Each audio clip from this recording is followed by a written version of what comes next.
수천 년의 시간을 두고 떨어져 있었던 가장 엄격한 이론 물리학자들과 고대 신비주의자들이 사실은 같은 이야기를 하고 있다면 어떨까요? 말도 안 되는 소리처럼 들리나요? 그럴 수도 있습니다. 하지만 오늘 우리는 아주 흥미로운 여정을 떠나볼 겁니다. 바로 양자 물리학이 신비주의와 만나고 과학이 어쩌면 신에게 손을 내미는 그 경계 말입니다.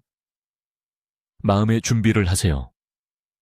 지금부터 우리가 알아볼 내용은 여러분이 현실, 의식, 그리고 우주 속 자신의 위치를 바라보는 시각을 영원히 바꿔놓을 수도 있으니까요. 과학과 믿음, 이 둘은 화해할 수 없는 적인가요?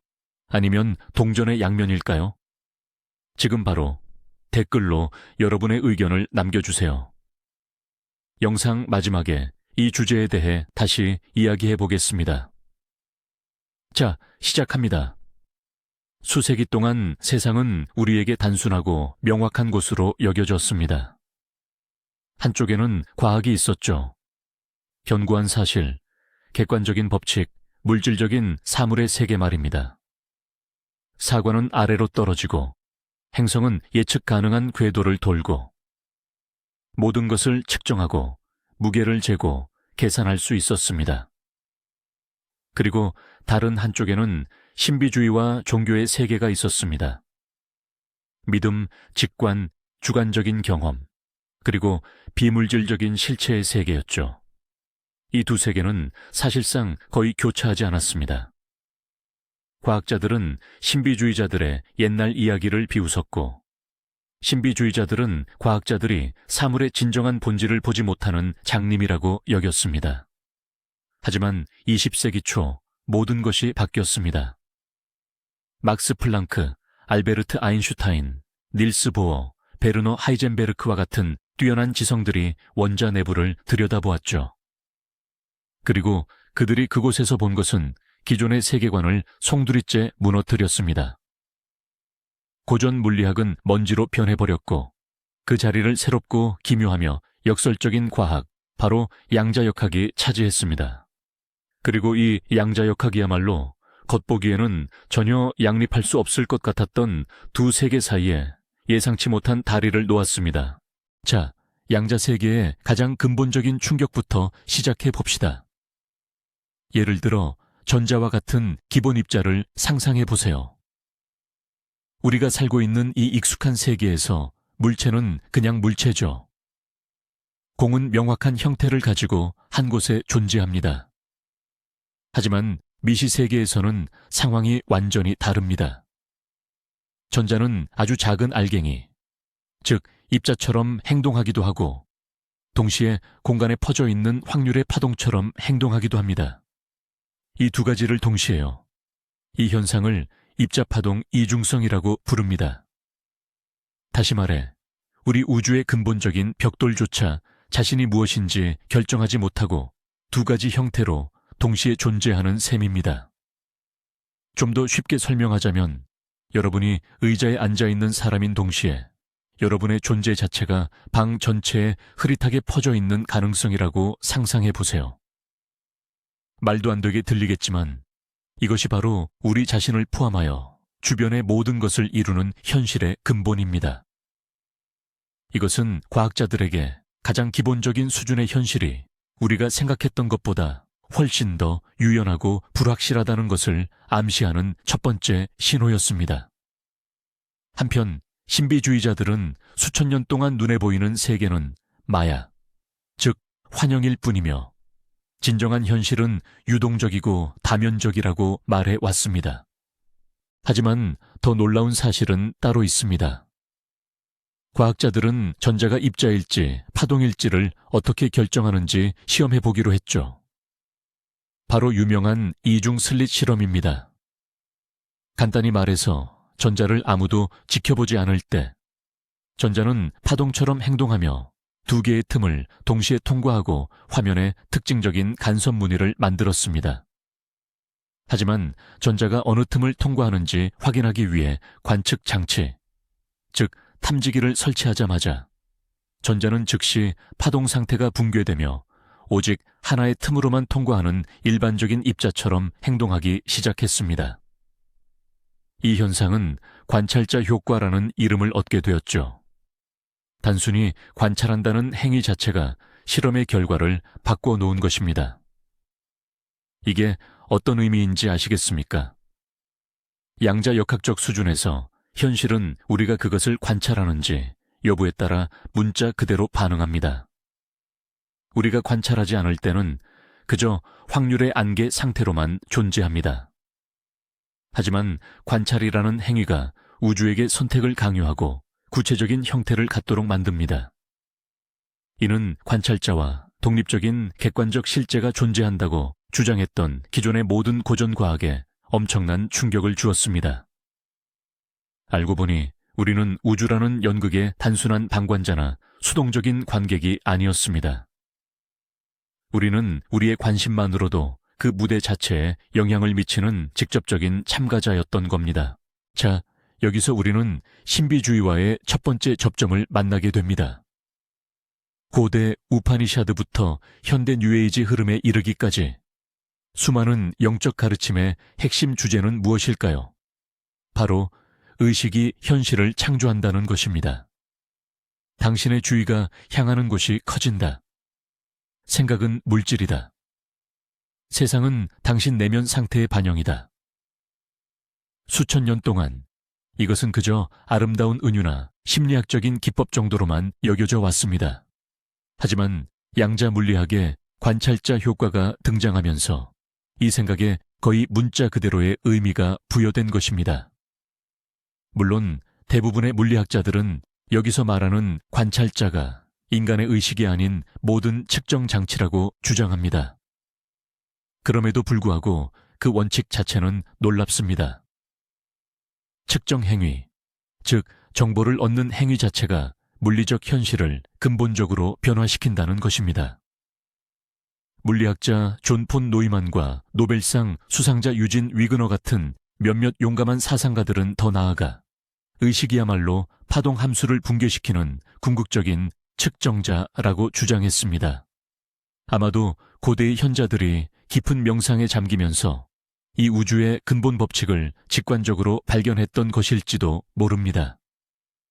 과학이 수천 년이 지난 후에야 비로소 복잡한 장비를 통해 증명할 수 있었던 바로 그 법칙 말입니다. 이제 양자 세계가 가진 또 하나의 아주 기묘한 성질, 바로 중첩 슈퍼포지션에 대해 깊이 파고들어 보겠습니다. 입자의 상태를 측정하기 전에는 그 입자는 가능한 모든 상태에 동시에 존재합니다. 이건 우리가 단지 그 입자가 어디에 있는지 모른다는 뜻이 아닙니다. 말 그대로 그 입자가 모든 곳에 동시에 존재한다는 뜻입니다. 가장 유명한 예시는 슈레딩거의 고양이라는 사고 실험입니다. 방사성 원자 하나의 붕괴 여부에 생명이 달려있는 상자 안의 고양이를 상상해 보세요. 양자역학에 따르면 우리가 상자를 열어보기 전까지는 그 원자는 붕괴하지 않은 상태와 붕괴한 상태가 동시에 존재합니다. 따라서 고양이 역시 동시에 살아있는 상태이자 죽은 상태인 것입니다. 고양이는 두 상태의 중첩 속에 있습니다. 우리가 상자를 열고 이 시스템을 관찰하는 바로 그 순간에야 비로소 현실은 하나의 선택을 하고 고양이는 산 상태 혹은 죽은 상태, 둘 중 하나로 결정됩니다. 이 아이디어는 우리의 직관과 너무나 달라서 정말이지 상상력을 뛰어넘습니다. 이 사실은 선택이 이루어지는 순간 전까지의 현실이 무한한 가능성으로 이루어진 순수한 장창이라는 것을 말해줍니다. 모든 가능성들이 확률적인 파동의 형태로 병렬적으로 존재하고 있는 것입니다. 이것은 단순히 철학적인 개념이 아니라 양자 컴퓨터와 같은 기술이 작동하는 기반이 되는 수학적으로 증명된 사실입니다. 자, 이제 다시 영적인 관점에서 이 현상을 바라봅시다. 영성 수련의 영역에서 바라보는 중첩, 슈퍼포지션이란 대체 무엇일까요? 그것은 매 순간 우리 앞에 무한한 길과 미래의 가능성이 열려 있다는 개념입니다. 우리가 선택을 내리기 전까지 이 모든 옵션들은 잠재적으로 현실성을 지닙니다. 많은 밀교적 가르침은 의도의 힘을 강조합니다. 이 의도는 관찰 행위처럼 작용하여 가능성의 장을 붕괴시키고 하나의 특정한 현실만을 물질화, 현실화 시킵니다. 수많은 명상 수련이 바로 이 순수한 잠재력의 상태, 즉 원하는 현실을 창조할 수 있는 0.0 포인트에 도달하는 것을 목표로 합니다. 이것은 관찰자가 개입하기 전까지 중첩 상태에 머물러 있는 양자 시스템과 놀라울 정도로 흡사하지 않습니까? 결국 우리 우주는 근본적인 수준에서 무한한 가능성의 시스템으로 구성되어 있으며 우리의 의식, 선택, 그리고 주의 집중은 바로 그 가능성을 현실로 전환시키는 결정적인 역할을 하는 것입니다. 이처럼 고대의 지혜와 최첨단 과학은 사용하는 언어만 다를 뿐 다시 한번 동일한 근본적인 작동 원리를 설명하고 있는 셈입니다. 만약 이보다 더 이상한 일은 없으리라 생각했다면 마음의 준비를 단단히 하셔야 합니다. 우리는 아인슈타인, 자신이 유령 같은 원격 작용, spooky action at a distance 이라 불렀던 현상에 대해 이야기할 것입니다. 이것은 바로 양자 얽힘입니다. 두 개의 입자가 동시에 태어나 서로 연결되어 있다고 상상해 보세요. 예를 들어 이들의 스핀은 서로 반대입니다. 이제 이 입자들을 어떤 거리로든 떨어뜨려 놓습니다. 방 반대편이든 심지어 은하계 반대편이든 상관없습니다. 가장 놀라운 점은 한 입자의 스핀을 측정하는 순간 다른 입자의 스핀 역시 즉시 알게 된다는 것입니다. 그 입자는 곧바로 반대되는 값을 취합니다. 순식간에 빛의 속도보다 더 빠르게 말입니다. 마치 두 개의 동전을 가지고 있는 것과 같습니다. 만약 하나가 앞면으로 나왔다면 우주의 어느 지점에 있든지 다른 하나는 즉시 뒷면이 되어버리는 것이죠. 정보가 이들 사이에서 어떤 알 수 없는 비국소적인 방식으로 전달됩니다. 이것은 우리가 가진 시공간, 시공간에 대한 모든 개념을 무너뜨립니다. 아인슈타인은 이 현상이 너무나도 마음에 들지 않아 죽을 때까지 양자역학을 불완전한 이론으로 여겼습니다. 하지만 수많은 실험을 통해 이 유령 같은 원격 작용이 실제로 존재함이 입증되었습니다. 여기서 우리는 다시 한번 신비주의적 가르침과의 놀라운 평행선을 발견합니다. 불교에서 수피즘에 이르기까지 대부분의 영적 전통이 말하는 핵심 사상은 무엇일까요? 우리는 모두 하나다. 만물은 서로 연결되어 있다. 분리는 환상에 불과하다. 신비주의자들은 존재의 근원적인 차원에서는 나와 너 사이, 인간과 나무 사이, 심지어 지구와 저 멀리 떨어진 별 사이에 그 어떤 경계도 없다고 주장합니다. 우리 모두는 보이지 않는 실타래로 엮인 하나의 거대한 전체의 조각들입니다. 그리고 양자 얽힘은 사실상 이러한 사상을 뒷받침하는 최초의 과학적 증거라 할 수 있습니다. 이는 근본적인 수준에서 공간을 무시하는 연결이 실제로 존재한다는 것을 보여줍니다.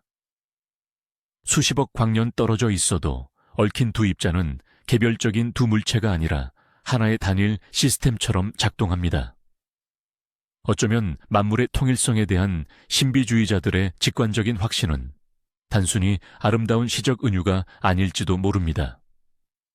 오히려 그것은 가장 정밀한 과학적 실험으로 확인된 우리 우주의 실제 구조에 대한 깊은 통찰이었을 수 있습니다.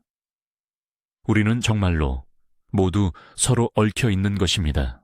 얽힘 현상은 우리를 비국소성이라는 더욱 심오한 개념으로 이끌어줍니다. 우리가 흔히 아는 국소적인 세상에서는 어떤 대상에 영향을 주려면 직접 접촉하거나 빛의 속도를 넘지 않는 신호를 보내야만 합니다. 지구에 앉아서 바라는 것만으로는 화성에 있는 돌을 움직일 수 없습니다. 하지만 양자 세계는 우리가 알다시피 비국소적입니다. 그곳에는 거리에 상관없이 즉각적으로 작용하는 연결이 존재합니다. 이는 가장 근본적인 차원에서 볼 때 우주 전체가 하나에 끊어지지 않는 통합된 전체일 수 있다는 것을 의미합니다. 물리학자 데이비드 봄은 이 아이디어를 발전시켜 우리가 보는 분리된 세계는 일종의 홀로그램인 드러난 질서, 즉 펼쳐진 질서에 불과하다고 주장했습니다. 그리고 그 뒤에는 모든 것이 하나로 녹아있는 내재된 질서가 숨겨져 있다는 것입니다. 이 심층적인 질서 속에서는 공간의 어느 한 지점이라도 우주 전체의 정보를 담고 있습니다. 이는 힌두교의 인드라망 인드라스네트 개념과 매우 유사합니다. 인드라망은 끝없이 펼쳐진 그물망이며 그 매듭마다 보석이 박혀 있는데 이 보석 하나하나가 서로를 비추며 모든 것을 담아냅니다. 신비주의적 전통을 살펴보면 비국소성과 직접적으로 연결되는 개념들로 가득 차 있습니다. 예를 들어 심리학자 칼 융이 제시한 집단 무의식 개념을 생각해 봅시다. 융은 개인 무의식 외에도 우리 모두가 인류 전체가 공유하는 정보의 장창, 즉 원형 아르케타입과 공통의 기억을 담고 있는 영역에 접근할 수 있다고 보았습니다. 그렇다면 단순한 우연으로는 설명할 수 없는 의미 있는 우연의 일치, 즉 동시성 싱크로니시티, 은 어디에서 오는 걸까요? 또한 모든 문화권에서 의식이 먼 거리의 사건에 영향을 미칠 수 있는 능력으로 묘사되는 텔레파시, 투시, 그리고 기도는 어떻고요? 고전 물리학의 관점에서는 이 모든 현상들이 불가능합니다. 하지만 비국소적인 양자 우주, 퀀텀 유니버스에서는 이러한 일들이 더 이상 완전히 허무맹랑한 이야기로 들리지 않습니다. 만약 우리 모두가 근본적인 차원에서 하나의 통합된 정보망의 일부라면 생각이나 감정이 거리를 넘어 즉각적으로 전달되는 것이 더 이상 대단한 기적으로 보이지 않습니다. 이는 우리가 살고 있는 현실의 자연스러운 속성으로 이해됩니다. 자, 이제 우리가 아무것도 없는 것이라고 여기는 것, 바로 진공에 대해 살펴보겠습니다. 고전 물리학에서 진공은 완벽한 공허, 그야말로 아무것도 없는 상태를 의미했습니다. 하지만 양자 물리학은 이 진공에 대해서도 놀라운 반전을 선사했습니다. 알고 보니 양자 진공은 결코 텅 빈 공간이 아닙니다. 오히려 에너지로 끊임없이 끌어오르고 있었죠. 그 안에서는 가상 입자와 반입자 쌍들이 끊임없이 말 그대로 무우위에서 생성되었다가 즉시 쌍소멸하며 사라집니다. 이 현상을 양자 요동, 퀀텀 플럭추에이션이라고 부릅니다. 진공은 숨겨진 에너지와 잠재력으로 가득 찬 마치 펄펄 끓는 솥과 같습니다.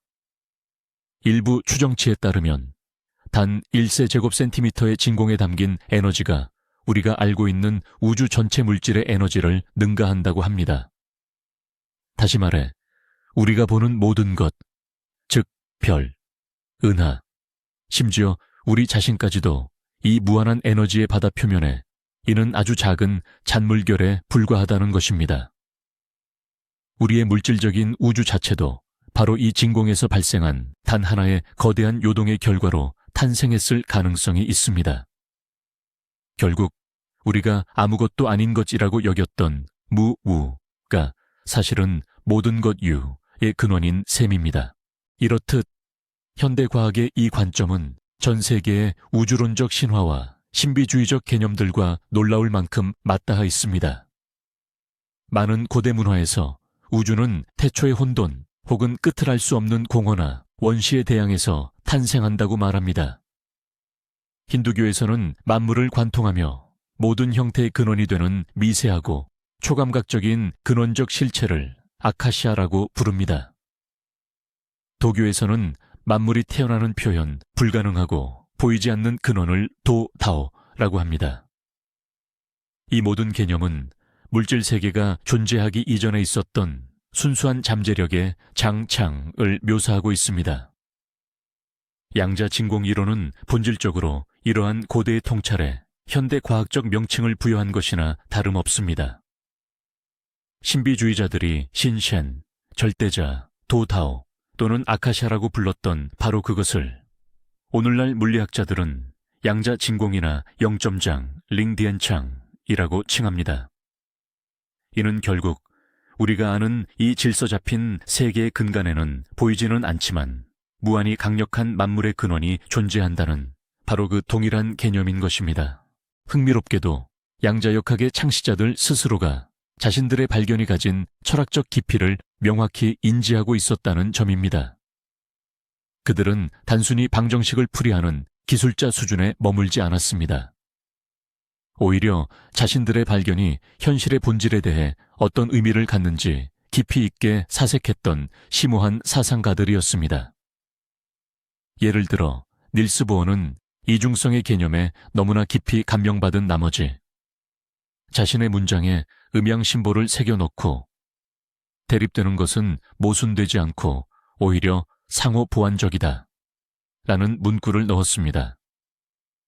불확정성 원리의 창시자인 베르너 하이젠베르크는 자연과학자의 첫 모금은 사람을 무신론자로 만들지만 잔의 바닥에는 신이 기다리고 있다라고 기술했습니다. 그는 양자역학을 고대 그리스 철학자들의 사상으로의 회귀로 해석하기도 했습니다. 유명한 슈레딩거의 고양이를 고안한 에르빈 슈레딩거는 힌두 철학, 특히 베단타 사상에 깊이 심취해 있었습니다.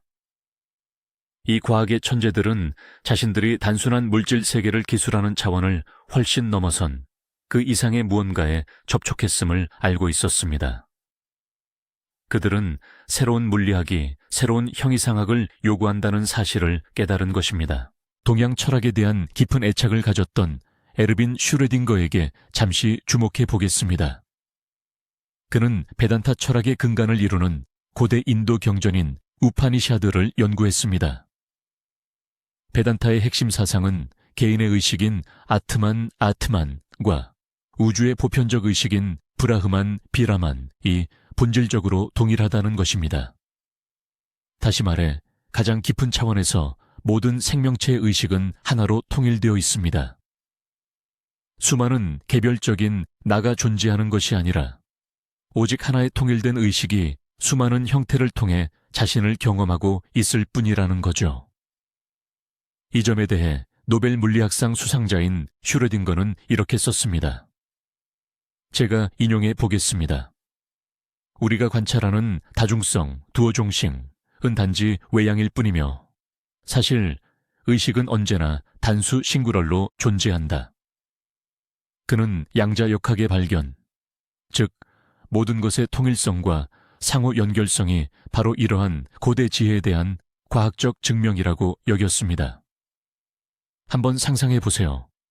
20세기 최고의 물리학자 중 한 명이자 우리가 물질을 이해하는 방식의 근간을 세운 그가 우리 모두가 하나의 신성한 의식의 측면이라고 공개적으로 선언하고 있는 것입니다. 이는 단순히 구루나 설교가의 말이 아닙니다. 현실의 가장 깊은 본질을 들여다본 과학자의 언어인 것입니다. 자, 이제 우리의 여정에서 객관성을 유지하기 위해 잠시 멈춰서 비판적인 시각에 대해 이야기해야 합니다. 저희가 다루고 있는 양자역학의 신비주의적 해석들은 과학계의 주류 견해가 아니라는 점을 이해하는 것이 중요합니다. 대다수의 물리학자들은 소위 코펜하겐 해석이라는 것을 따릅니다. 이 해석의 핵심은 바로 닥치고 계산하라는 것입니다. 그들은 이렇게 말합니다.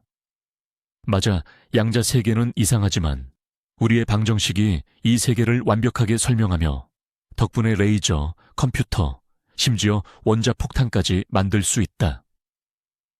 의식신, 그리고 하나됨에 대한 모든 논의는 그저 모든 것을 혼란스럽게 만들 뿐인 불필요한 철학일 뿐이라는 겁니다. 게다가 양자 신비주의 또는 양자 사기라고 불리는 현상도 존재합니다. 영성가, 코치, 구루 같은 사람들이 양자 도약이나 진동수 같은 과학 용어를 끌어와서 자신들의 강좌를 판매하고 주장에 사이비 과학적인 느낌을 더하는 것입니다. 이들은 복잡한 개념들을 맥락에서 분리하고 자신들에게 유리한 대로 해석하는데, 이는 진짜 과학자들에게는 당연히 정당한 분노와 짜증을 유발합니다. 그러므로 무엇보다 옥석을 가리는 것이 매우 중요합니다. 회의론자들이 내세우는 가장 큰 주장은 바로 규모의 문제입니다. 맞습니다. 실제로 원자보다 작은 소립자 레벨에서는 세상이 매우 기이하게 움직입니다. 하지만 먼지, 사과, 고양이, 사람과 같은 거시적인 물체로 넘어가면 이러한 양자 효과들은 거의 완전히 사라져버립니다. 이 현상을 우리는 양자 결어근남 디코헤런스이라고 부릅니다. 시스템이 주변 환경과 상호작용하는 순간 자신의 양자적 특성을 빠르게 상실하고 우리가 익히 알고 있는 고전 물리학의 법칙을 따르기 시작하기 때문입니다.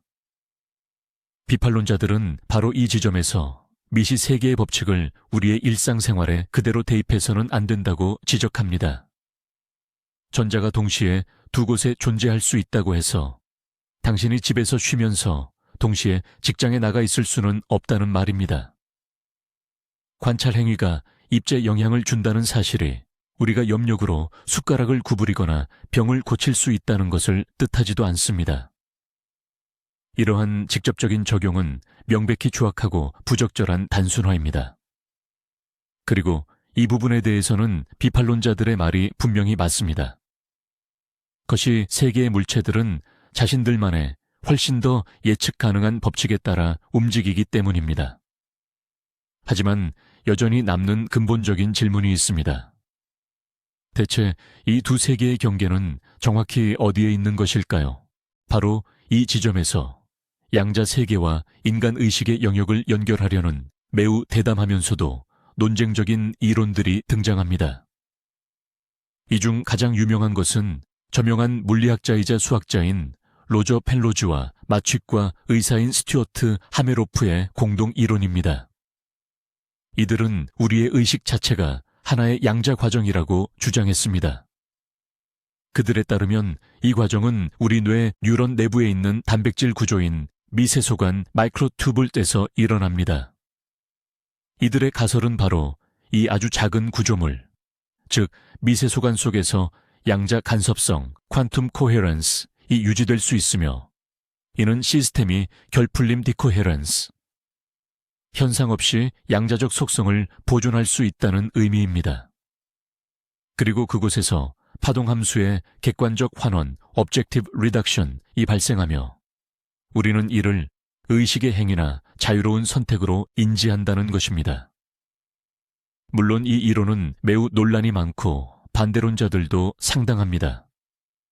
하지만 이 이론은 진지한 과학자들이 양자 물리학과 우주에서 가장 수수께끼 같은 현상, 즉 인간의 의식 사이에 놓인 연결고리를 끊임없이 찾고 있음을 보여줍니다. 어쩌면 우리의 뇌 자체가 현실의 파동 함수를 끊임없이 붕괴시키는 양자 컴퓨터일지도 모릅니다. 어쩌면 사물을 올바르게 바라보는 시각은 그 중간 어디쯤에 놓여 있는 것일지도 모릅니다. 양자 물리학이 신비주의를 글자 그대로 증명하는 것은 아닐 수도 있습니다. 하지만 이는 시대를 관통하며 현자들이 얻었던 직관적인 통찰들을 설명해 줄 새롭고도 놀랍도록 강력한 은유의 언어를 제공합니다. 수천 년 동안 신비주의자들은 비유와 우화, 그리고 쉬운 말로 설명하기 어려운 개념들, 즉 통합 하나됨, 공콩, 세상의 환영 허상, 의식의 힘 같은 것들을 필사적으로 설명하려 노력해 왔습니다. 그들의 언어는 시적이었으나 정확하진 않았습니다. 그런데 오늘날 물리학자들은 가장 엄격한 수학적 언어를 사용해서 그 설명들과 소름 끼치도록 유사한 현실의 모습을 묘사하는 데 도달하고 있습니다. 양자 물리학은 마치 우리에게 이렇게 말하는 것 같습니다. 보세요. 당신들의 예언자나 성현들이 말했던 그 이상한 현상들은 단순한 환상이 아닙니다. 우주의 근본에는 그들이 묘사했던 바와 놀랍도록 닮은 원리들이 실제로 존재합니다. 그렇다고 해서 우리가 슈레딩거 방정식에 대고 기도해야 한다는 뜻은 아닙니다. 하지만 이것은 과학적 발견을 이용해 고대 지혜를 더 깊이 이해할 수 있다는 의미입니다. 그리고 역으로 고대 지혜를 활용하여 과학의 충격적인 발견들을 의미 있게 파악할 수 있다는 뜻이기도 합니다. 하지만 이 연결고리에 대해 더 깊고 심오한 관점을 제시하는 학자들도 있습니다. 대표적으로 닐스 보어의 제자이자 아인슈타인의 동료였던 물리학자 존 아치볼드 휠러, 존 아치볼드 윌러가 있습니다. 그는 만물의 근원은 물질이나 에너지가 아닌 정보, 인포메이션라는 개념을 발전시켰습니다. 그의 유명한 원리인 It from bit is from bit 은 모든 물리적 실체, 모든 입자, 즉 세상의 모든 그것 IT, 이 본질적으로 정보의 비트, 즉 예, 아니요 라는 대답에서 비롯된다고 말합니다. 이러한 관점에 따르면 우주는 거대한 양자 컴퓨터입니다. 우주는 끊임없이 정보를 처리하고 물리학 법칙은 그 알고리즘 역할을 합니다. 그리고 의식 있는 관찰자인 우리는 그 과정의 핵심적인 일부입니다. 실험을 통해 우주에 질문을 던짐으로써 우리는 가능성의 정보적 안개, 즉 큐비트 상태에서 구체적인 대답 비트를 도출하게 만듭니다. 이 개념에서 현실은 단순히 사물의 집합이 아니라 의식이 참여하는 지속적인 대화이자 공동창조, 코크리에이션의 과정입니다. 이는 결국 세상은 신의 꿈이거나 혹은 우리가 일종의 매트릭스 속에 살고 있다는 신비주의적인 아이디어와 다시금 맞닿게 됩니다. 그리고 바로 여기서 우리는 핵심적인 질문에 봉착하게 됩니다. 이 모든 현상 속에서 신은 과연 어디에 존재하는가? 물론 양자 물리학이 원자 속에서 구름 위에 앉은 백발의 노인을 발견한 것은 아닙니다. 오히려 우주를 한번 작동시킨 후 다시는 개입하지 않는 시계공 신 셴에 대한 관념을 무너뜨렸습니다. 하지만 양자 물리학은 스피노자의 범신론이나 동양 사상에 훨씬 더 가까운 새로운 신 이해의 문을 열었습니다. 만약 우주가 가장 심오한 수준에서 단일하고 끊을 수 없으며 비국소적인 전체라면, 만약 우주가 우리가 진공이라고 부르는 무한한 에너지의 바다에서 탄생한다면, 만약 우주가 정보와 지성칠싱으로 가득 차 있다면, 그리고 만약 의식이 그 존재의 핵심적인 역할을 한다면, 그렇다면 아마도 이 존재의 구조 그 자체, 물리법칙 그 자체, 바로 이 통일되고 지혜로우며 창조적인 시스템이야말로 수세기 동안 사람들이 신이라고 불러왔던 대상일 수 있습니다. 신은 외부적인 존재가 아니라 현실 자체의 내재적인 본성인 것입니다. 그는 저 멀리 어딘가에 있는 것이 아니라 바로 여기 모든 곳에 존재합니다. 그리고 과학은 자연의 법칙을 연구함으로써 본질적으로 이 신성의 다양한 측면들을 연구하고 있는 것입니다. 그렇다면 결국 결론은 무엇일까요? 양자 물리학은 신의 존재를 입증했을까요? 아니면 신비주의자들의 주장이 옳았음을 증명했을까요? 그 대답은 예이자 아니오입니다. 양자 물리학은 가장 완고한 회의론자마저 만족시킬 만한 직접적이고 명확한 증거를 제시하지는 않았습니다. 하지만 그보다 훨씬 더 중요한 일을 해냈습니다. 바로 기적, 신비, 그리고 영혼을 위한 자리가 전혀 없었던 기존의 기계론적이고 유물론적인 세계관을 완전히 무너뜨린 것입니다. 양자 물리학은 가장 근본적인 수준에서 볼 때 현실 자체가 상상할 수 없을 만큼 기묘하고 역설적이며 불가사의한 존재임을 우리에게 보여주었습니다. 이는 모든 것이 상호 연결되어 있고 관찰자와 관찰 대상이 하나이며 텅 빈 공간조차 무한한 가능성으로 가득 찬 세계로 향하는 문을 열었습니다. 결과적으로 이는 엄격한 과학의 언어와 직관적인 영혼의 언어 사이에 다리를 놓아준 것과 같습니다. 양자 물리학은 우리에게 최종적인 해답을 제공하지는 않았습니다. 하지만 우리에게 올바른 질문을 던졌고 가장 흥미진진한 탐색은 우리가 아는 것과 알 수 없는 것의 경계에서 이루어진다는 것을 보여주었습니다. 자, 그럼 이제 마무리해 봅시다. 양자역학이 실험실 칠판에 신은 존재한다 라고 명확히 적어놓지는 않았습니다. 하지만 양자역학은 그보다 훨씬 더 혁명적인 일을 해냈습니다. 그것은 견고했던 유물론의 토대를 무너뜨렸고 우리에게 우주가 영혼 없는 기계라기보다는 살아있는 생각 혹은 의식에 더 가깝다는 것을 보여주었습니다. 모든 것이 상호 연결되어 있고 관찰자가 관찰 대상에 영향을 미치며 심지어 진공까지도 무한한 에너지로 가득 차 있는 그런 우주 말입니다. 이 설명이 고대 경전들이 말하던 신성한 존재에 대한 묘사와 놀랍도록 닮아있지 않습니까? 놀랍게도 가장 진보한 과학자들과 가장 깨달은 현자들이 서로 다른 방향에서 출발했지만 결국 같은 산의 정상에 도달하여 그 이름을 다르게 불렀을 수도 있습니다. 과학이 신을 죽인 것이 아닙니다. 어쩌면 과학은 단지 우리가 그를 바라보는 새로운 방식을 제시했을 뿐인지도 모릅니다.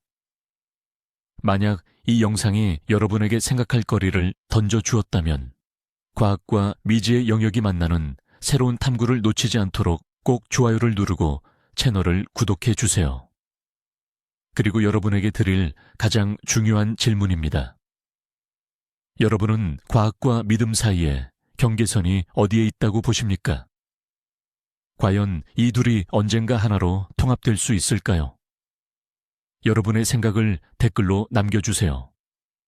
저는 여러분의 의견을 읽는 것이 정말 기대됩니다. 시청해 주셔서 감사합니다. 다음 영상에서 만나요.